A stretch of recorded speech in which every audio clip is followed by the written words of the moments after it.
Welcome to India's World. We are joined today by Ambassador Kantha, who is a distinguished fellow at the Council for Strategic and Defense Research and who is a former career diplomat. You have served as Secretary East in the Ministry of External Affairs and as India's ambassador to China, Sri Lanka, and Malaysia.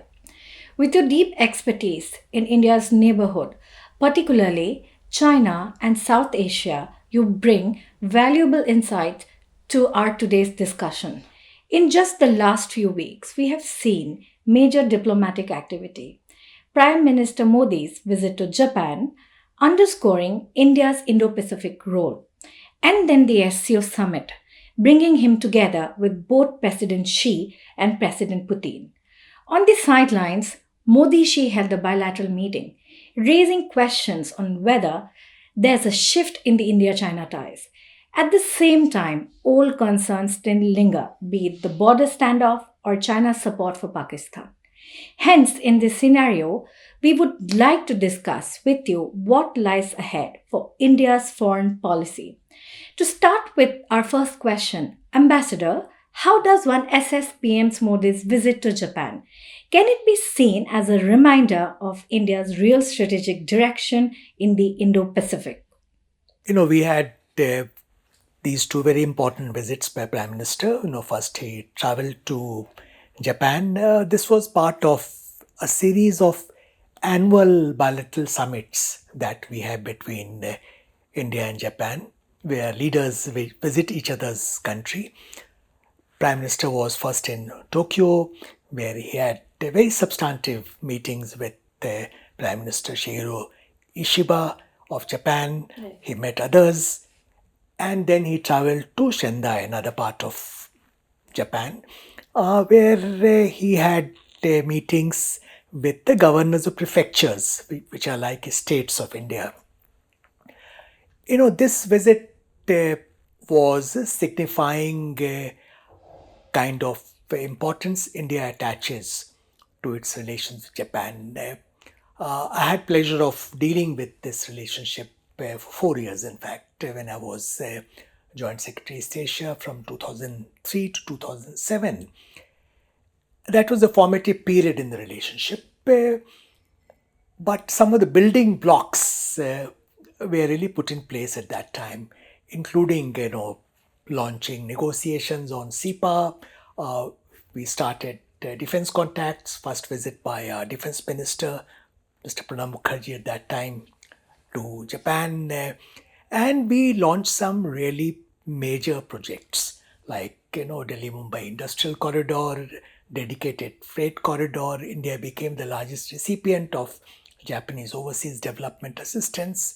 And I'm very happy that over last 2 decades or so, this relationship has developed so much.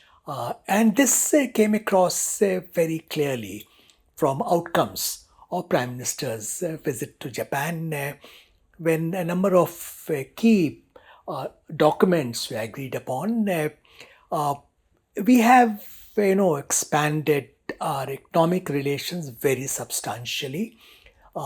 Japan has agreed to make investment of another equivalent of 68 billion US dollars in India, especially in high-tech areas over the next decade. We already have very substantial Japanese presence in Indian economy. Then the big projects which are taking place, including Mumbai Ahmedabad, high-speed rail link that is being further expanded. And apart from economic engagement, which is very important, we are focusing on areas like R&D, really cutting-edge, collaboration, areas like artificial intelligence, quantum computing. A number of projects and initiatives have been agreed upon. And defense and security cooperation, where Japanese are very reluctant when I first started dealing with them. This was 2 decades ago. Today, in fact, we have very sophisticated joint exercises, bilaterally as well as in multilateral setting. We are collaborating in defense production, in transfer of defense technology, and a whole lot of other areas, which shows strength and maturity of the relationship. And of course, Japanese are doing big projects in India, including Delhi Metro project, which they have done, for which we are really appreciative. There is a very high degree of convergence in strategic perceptions of India and Japan, which becomes of critical importance at this time when we are passing through a period of exceptional turbulence in global landscape, where both India and Japan have certain anxieties regarding their very important relationships with the USA. Uh, in that context, while centrality of USA remains in Japan's foreign policy, I think they realize the importance of developing relations with India in a very substantive manner separately. And that's happening. And the two leaders, Prime Minister Modi and Prime Minister Ishiba, reiterated the importance they attach to Quad. So Quad is not going away, despite some news to the contrary you might have heard earlier. So bottom line is that this is a relationship which has emerged as a critical plank of foreign policy of both India and Japan. And looking ahead, I see this as a factor of great stability and predictability in an uncertain international environment. That's a very insightful perspective on how the India Japan partnership has matured into a stabilizing factor in the region. But if we turn to the other major Asian power, Prime Minister Modi also held a bilateral meeting with President Xi. Does this indicate a shift in India China relations? From Tokyo, Prime Minister traveled to Sendai in Miyagi province of Japan, where he had very interesting, important meeting with the governors of prefectures. And from there, he traveled to Tianjin, China, to attend SCO, Summit. But prior to SCO Summit, on 31st morning, he had a long meeting with President Xi Jinping. This was Prime Minister's first visit to China after a gap of 7 years. You are aware that during this period, India-China relations have gone through a period of major disruption. It was only during Prime Minister's meeting with President Xi in Kazan, Russia, in October last year, that the process of re-engagement and rebuilding of relations between India and China commenced. And since October last year, this process has made good headway. And during the meeting they had in Tianjin on 31st August, Prime Minister Modi and President Xi made a positive appraisal of progress made in rebuilding relations since last August. They are also sort of they gave their directive on how to take it forward. Now, looking ahead, I will say that we are still in the period of rebuilding relations. This time, focus was on expanding people-centric contacts and economic engagement. So we expect that now that border areas are more stable, and that for us is a prerequisite for development of relations. And Prime Minister reiterated that point quite forcefully during his meeting with President Xi in Tianjin. So now we can seek a calibrated, step by step improvement to relations. And a few decisions have been taken, like resumption of direct flights between two countries. Earlier, we had resumed Kailash Mansarovar pilgrimage. We have liberalized visas for each other's nationals. Uh, I expect that in months ahead, there might be some easing of restrictions posed by both sides on economic engagement. In India, we have been concerned about the fact that China was denying us certain critical products like rare earth magnets, uh, fertilizers, tunnel boring machine. They had pulled back Chinese nationals from Foxconn facilities in India, which was a matter of concern to us. This was seen as act of economic coercion. We expect there'll be movement on that. Likewise, we are also revisiting restrictions we had placed after Galwan, in fact, even before Galwan, on Chinese investments in India and some other, areas of cooperation. So that will happen. People-centric contacts will expand, which is a welcome development.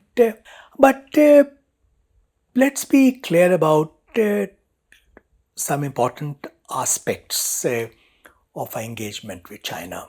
One, contrary to speculation in some quarters, India is seeking better relations with China, not out of compulsion, not because we are faced with certain difficulties in our relations with the USA.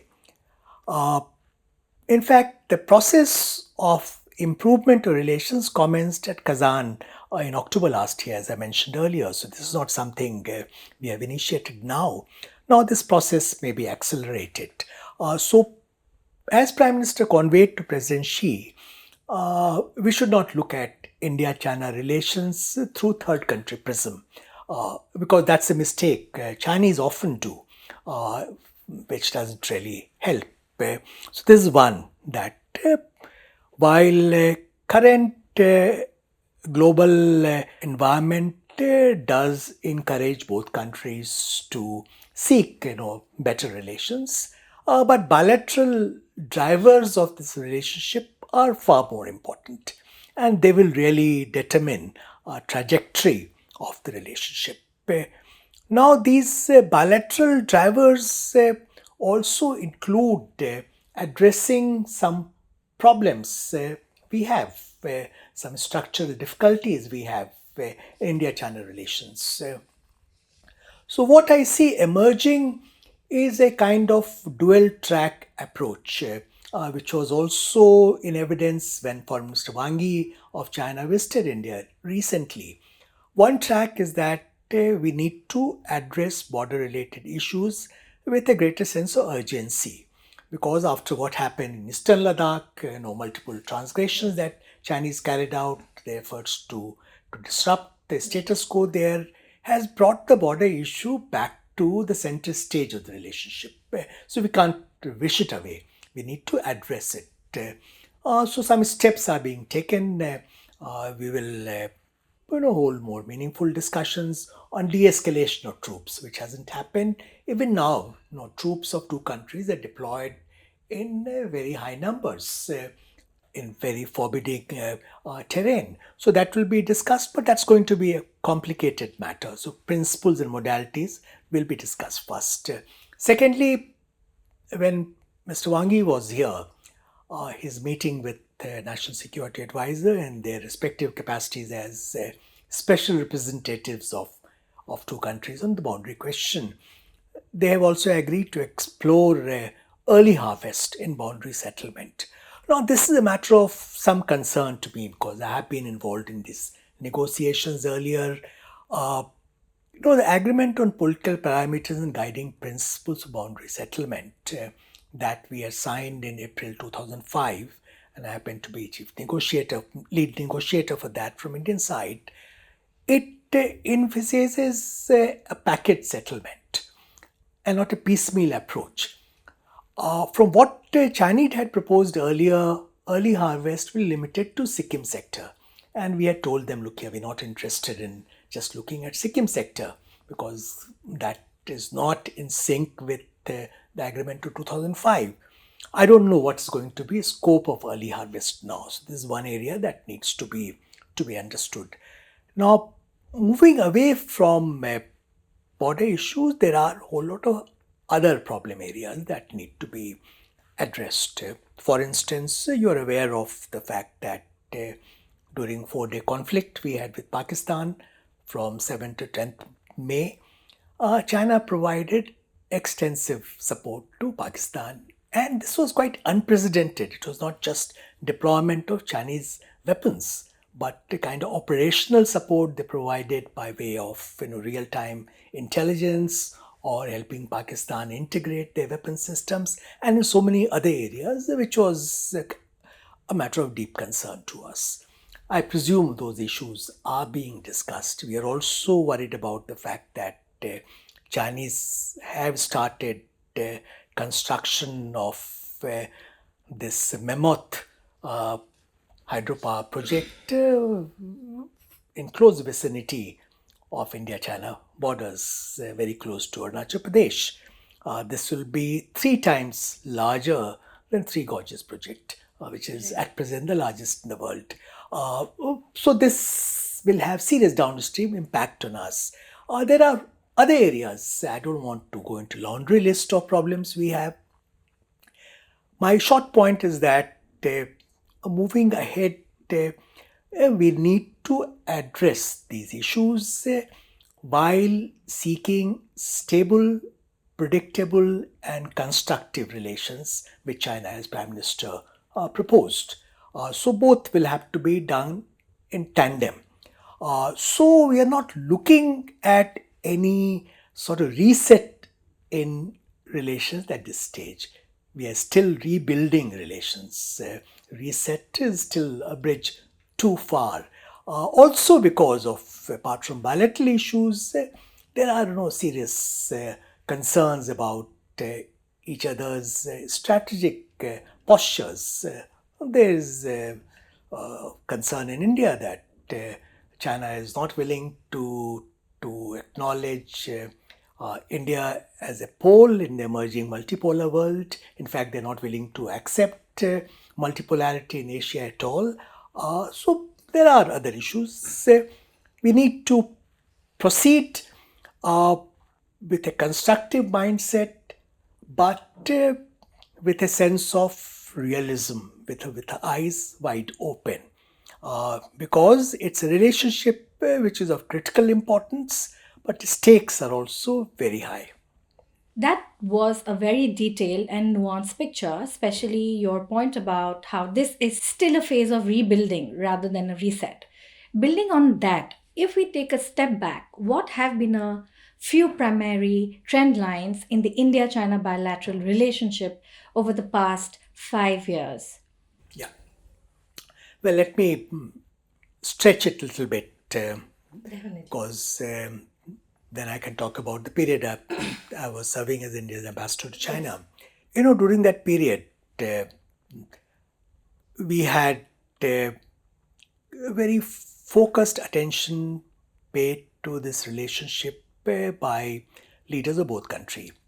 Prime Minister Modi, of course, was engaged, but President Xi also took a lot of personal interest in the relationship.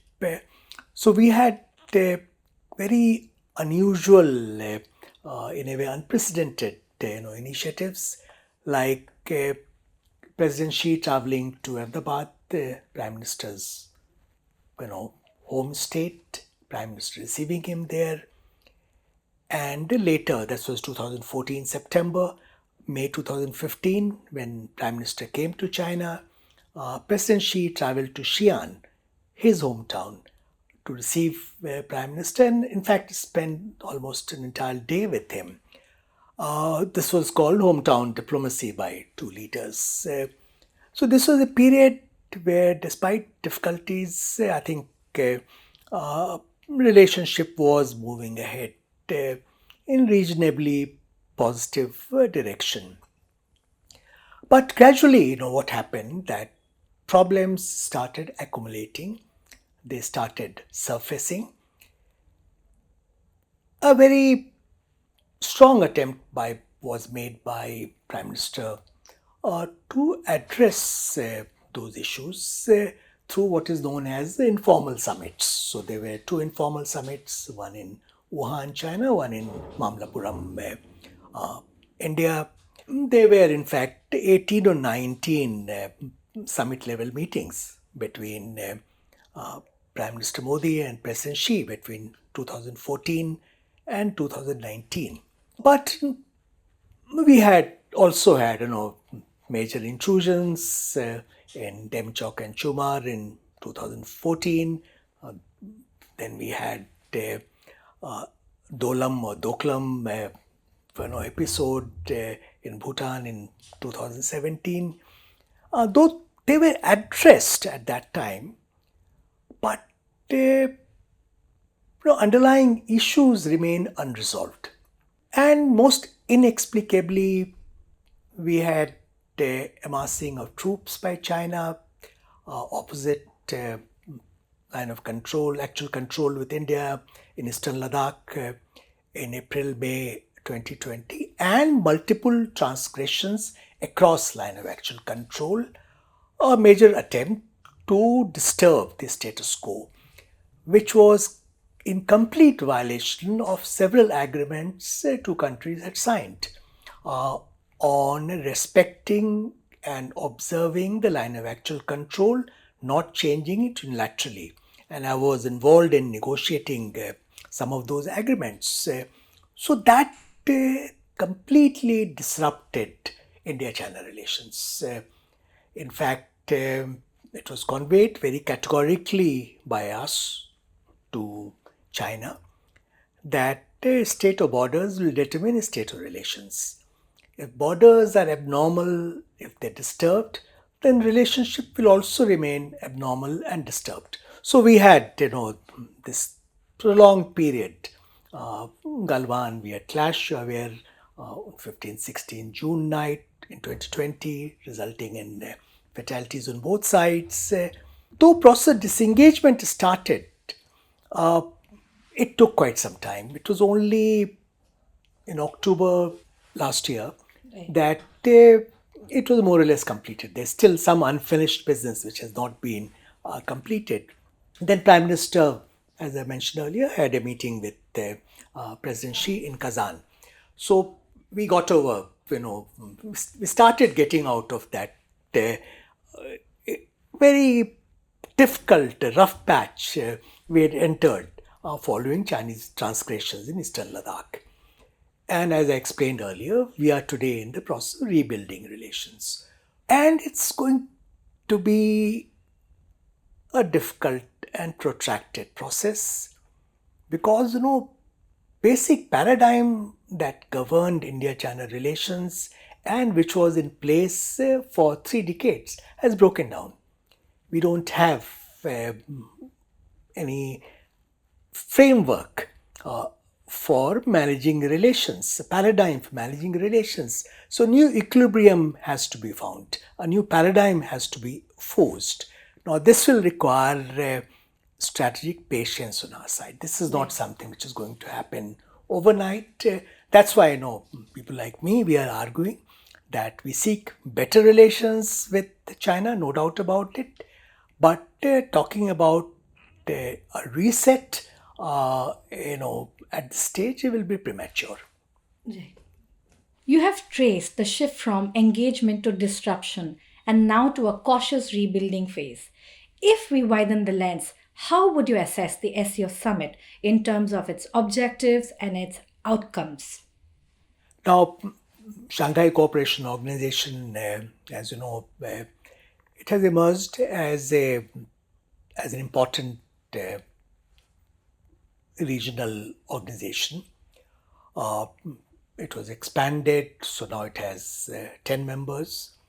And if you include partner countries also, in fact, a summit which was hosted by China in Tianjin had participation of 20 heads of state and government. So it's a very major, platform. It shows, China's convening power, no doubt about it. Now, from our perspective, we have been part of SCO as a full member since 2017. And I was involved in discussions leading up to our joining SCO as a full member. We joined SCO in keeping with our assessment of importance of Eurasian landmass. Consolidation of Eurasia is a very important geopolitical trend. And SCO is a major organization for Eurasia, though now membership is also from outside that region. We joined also because we felt that it's a good platform for engaging with Central Asia. It's a region which is of strategic significance to us, but we have a problem connectivity with that region. And also, Russia was keen that we should join. China had some reservations, but they came on board and we joined. We, in fact, hosted SCO Summit in 2023, though it was done virtually at that time. At present, our presence in Tianjin, Prime Minister's decision to travel to Tianjin, travel to China after a gap of 7 years, also signifies the importance we attach to this organization. And our preference has been that, one, in keeping with its original mandate, it should continue to take a forceful position against terrorism. And on that issue, we got some satisfaction this time. There is a very categorical, formulation, the outcome document condemning Pahalgam, and also saying that there should be no double standards on the issue of terrorism, though it's diluted to some extent by also referring to what happened in Pakistan. The two are not really equivalent in character.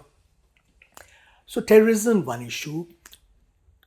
Second issue, we have been keen about adding more content to functional cooperation under SCO. Like this time, Prime Minister proposed that we can have a dialogue of civilizations as part of cultural contacts that we have among these countries.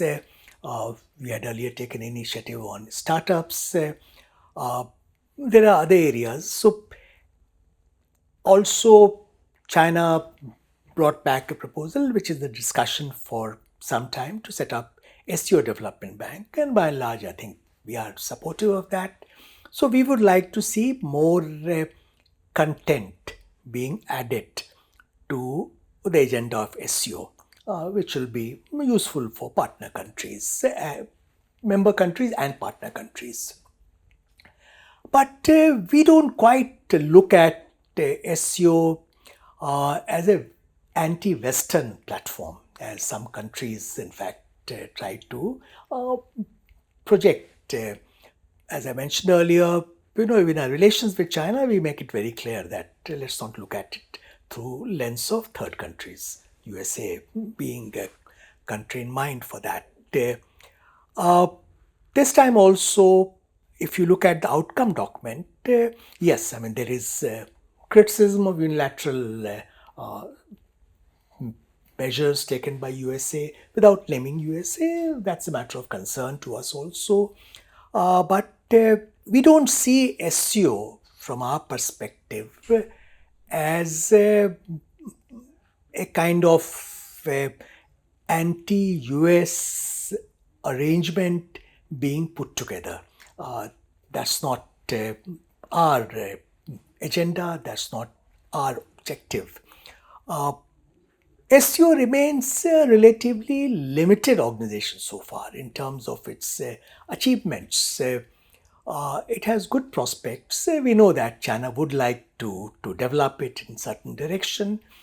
They would like to utilize SCO as an instrument of their great power ambitions, and this was abundantly clear during the Tianjin summit. But no, our presence there helps to ensure both preservation of our interests and to ensure that the SEO remains a platform which is not, unduly embroiled in great power contestation, because that will not be productive. In fact, that will be counterproductive. You have underlined how India uses the SCO to safeguard its interest without turning it into an anti Western bloc. Coming back to the bilateral track, we have had many summits before.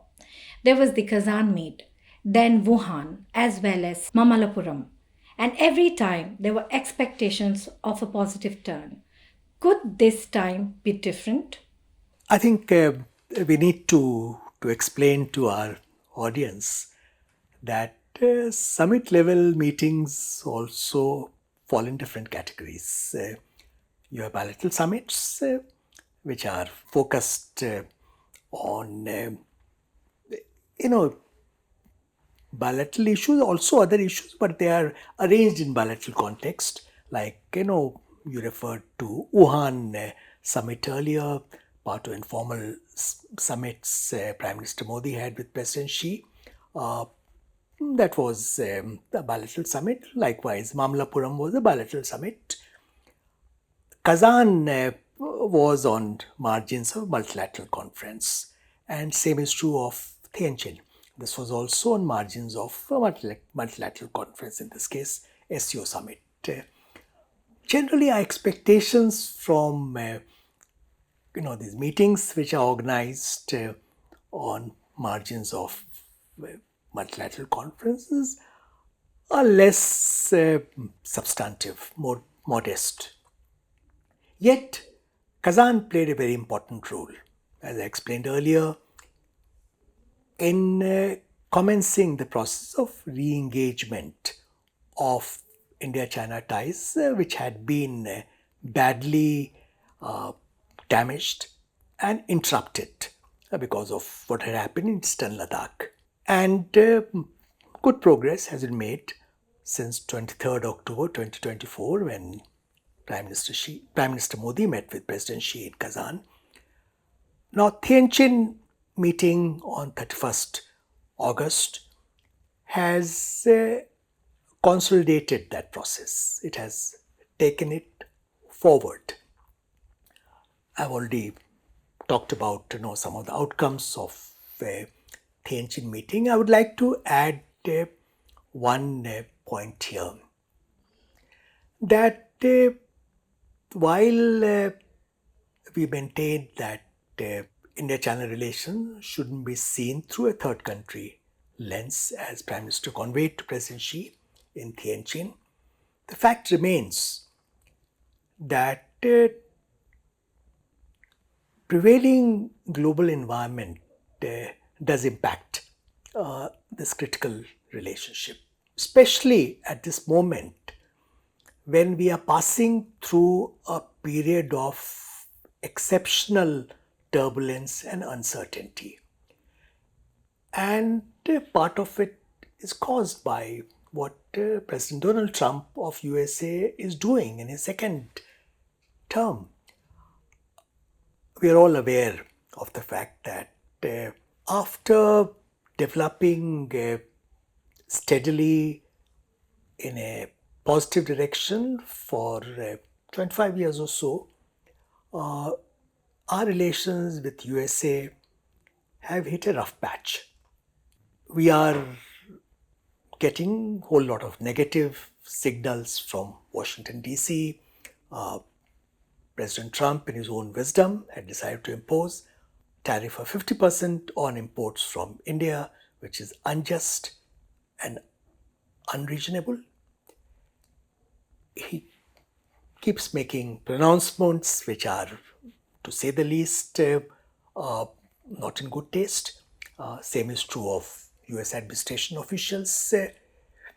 There is also, a strategic ambiguity about what kind of importance USA attaches to its relations with USA, with India, which is a critical relationship. So at this moment, when we engage more closely with China, while that engagement is driven primarily by bilateral considerations, as we discussed earlier, in terms of signaling, is useful that we are conveying that yes, I mean, we pursue strategic autonomy, we seek improved relations with all major uh, you know countries, and indeed with the global south. In a way, it gives us more space, more room for maneuver vis-a-vis various countries, partner countries we have. Yet, I will once again, sort of reiterate that our seeking better relations with China imperatives are the need for 2.8 billion people to get along, the need for better relations with the largest neighbor, and also the fact that second largest economy in the world, it plays an important role in our own economic development. We have very important issues, both positive and not so positive, in our relations with China that need to be addressed. So we are not seeking closer relations with China as a sort of realignment of our foreign policy. I think this point needs to be understood. There is no reordering of India's foreign policy which is taking place. There is certain recalibration in response to an uncertain environment. It's important to note that Prime Minister visited Japan before he traveled to China. That itself sends out certain signal. In fact, China is just marking 80th anniversary of the victory in Second World War, primarily what they call war of resistance against Japan. But for us, Japan is a very important strategic partner, and we are not inclined to in any way dilute that relationship. So our partner countries, they need to understand that India will exercise strategic autonomy, that we will not let any country have a veto on our engagement with a third country.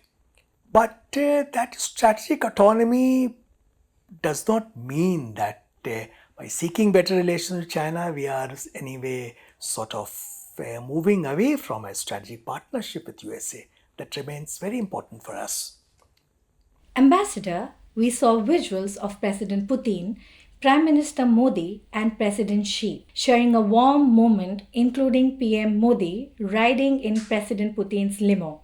What broader geopolitical signaling do you think this was intended to convey? Let's sort of disaggregate this question.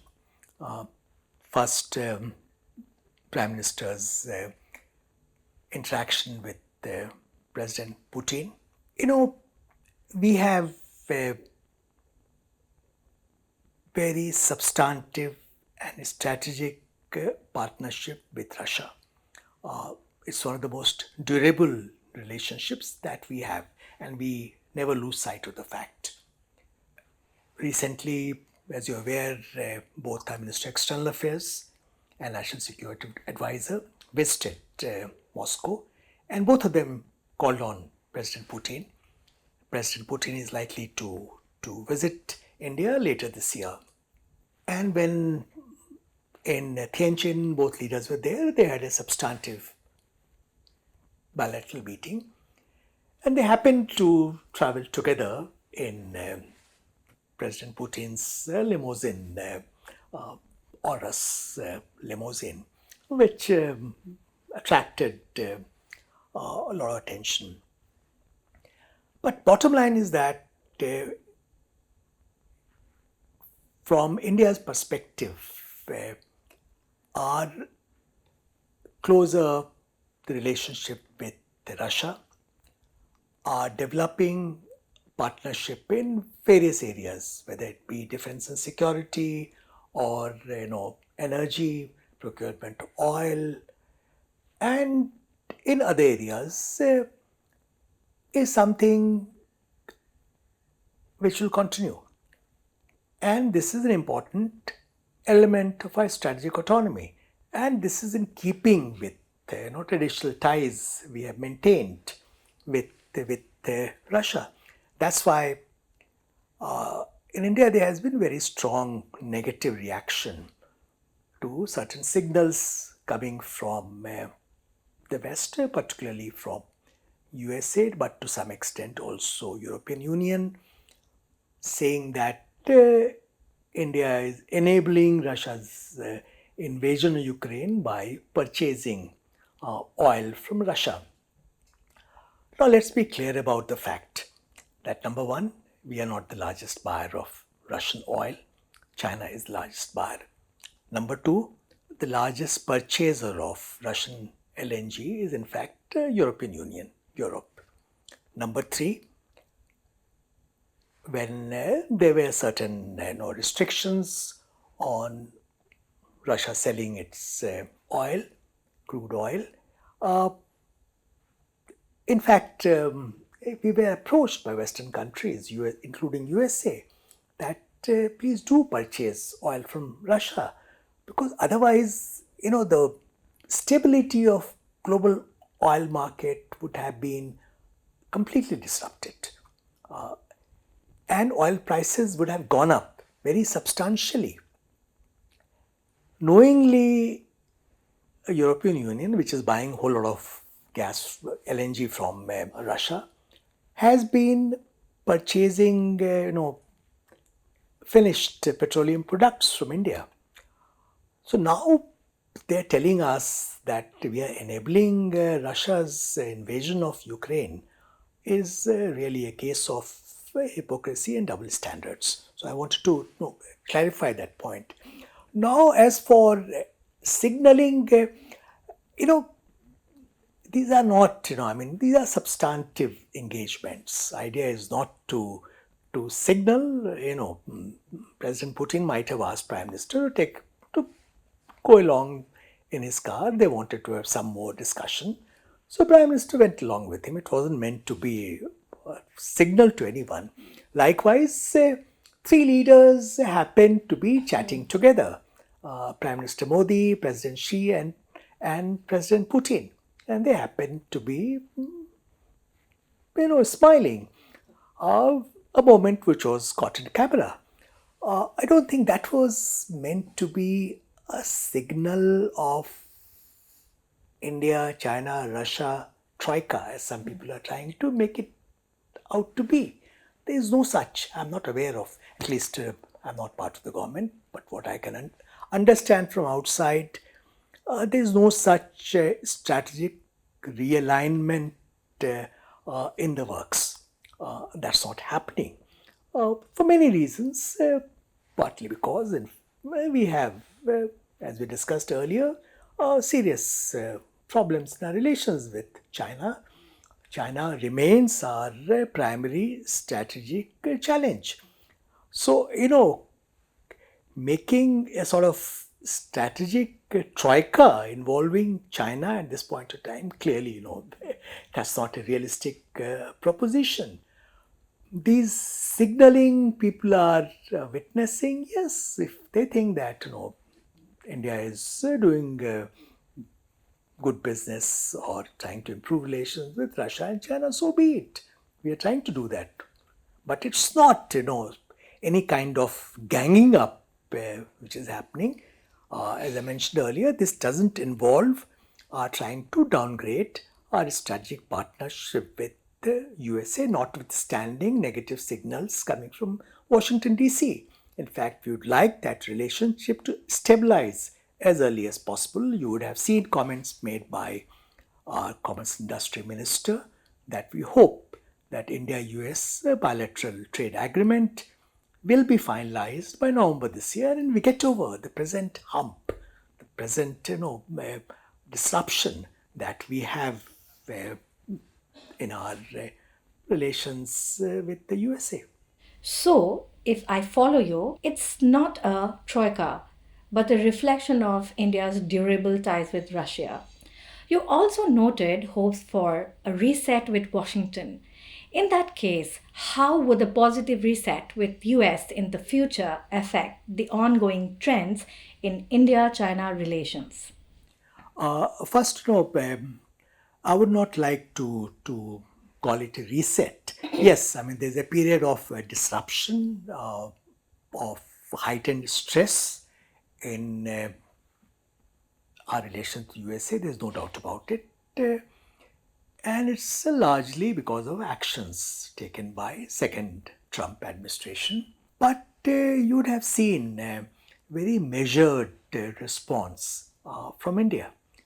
We have not, retaliated to very harsh, unfair, unjust tariff of 50% imposed on American imports from India. Our rhetoric has been very balanced, though we have conveyed very clearly our unhappiness about the present situation. We believe that it's in interest of both India and the USA to overcome these difficulties, to once again resume the process of closer engagement. Though I must say that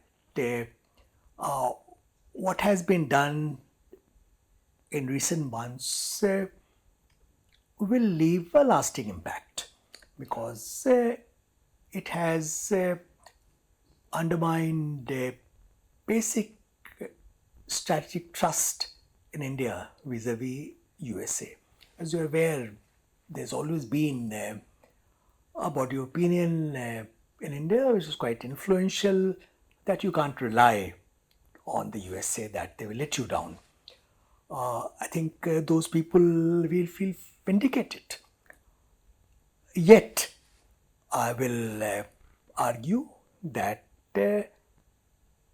India-US relationship is an essential partnership for us. USA is the largest market in the world. It's still the leading technology nation. It's a repository of advanced technology. We have a very dynamic Indian diaspora in that country, which has contributed to this relationship. And there are a whole lot of other, commonalities between two countries. Those, commonalities haven't gone away.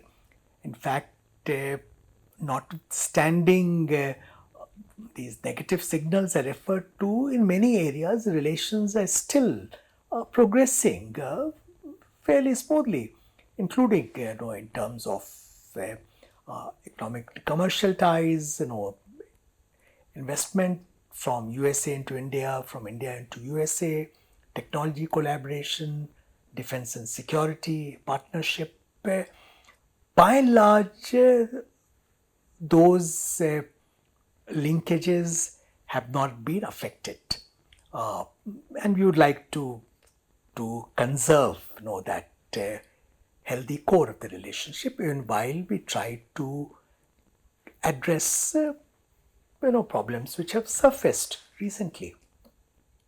But coming back to your question about how this will affect our relations with China,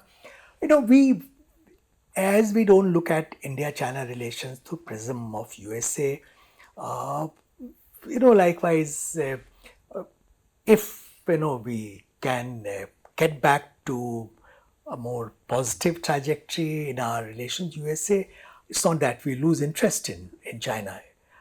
This is a concern some of our Chinese interlocutors have, that we are seeking better relations because of difficulties we have with USA. No, I think mature countries don't work like that. We do understand that these are both critical relationship with us, and if there is resumed uptick in our ties with the USA, doesn't mean that salience of China in our foreign policy will get diminished in any manner. Ambassador, thank you for joining us on India's World. Your insights into India's ties with Japan, China, and Russia and the US have been invaluable. Thank you very much for Thank inviting me. I enjoyed talking to you. Thank you, sir. And to our audience, do subscribe to India's World YouTube as we continue to explore big ideas shaping global politics.